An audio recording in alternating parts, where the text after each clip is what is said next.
Hi there, my name is Jackson Ham, and this is the Wealthtrack budget app. It's a budgeting app that I created to learn how to use React, as well as to learn how to hook up a database to a React application.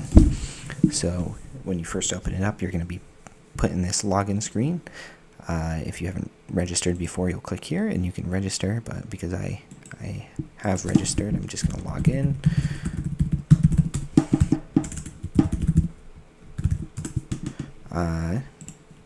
And so you'll see it'll bring me to my dashboard or my select budget screen. So this select budget screen allows you to select budgets that you've previously made, and it also shows you the current budget. And I have no budget that I am working on right now,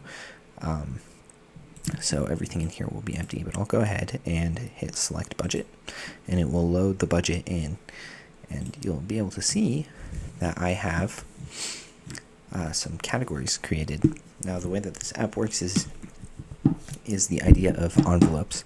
We have our total income that we've made in a given month, and we can break that out into envelopes.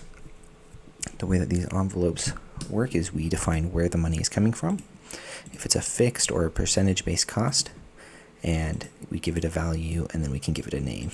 So you can see I have $700 going into rent, $150 into utilities, and $100 into groceries.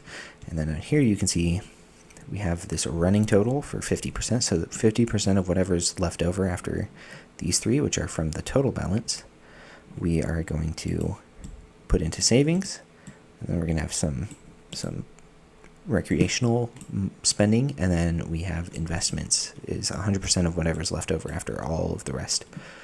So if we go in, we can see that I've added some categories, or I've added some transactions already. I've made $2,000 this month, just for example.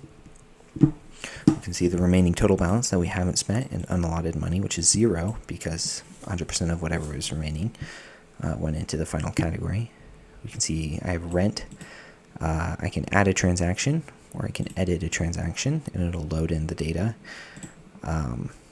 for me. We can see that it'll tell you if you go over right here. And so that's just the basics of how the application works in terms of budgeting.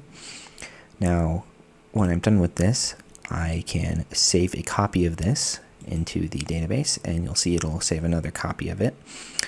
But let's say, okay, because I just saved a new copy of it, if I've changed something in here and I don't want to keep two versions of it, I can go ahead and delete, and you'll see it disappears from the list over here.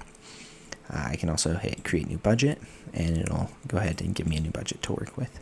And that is the basics of this application.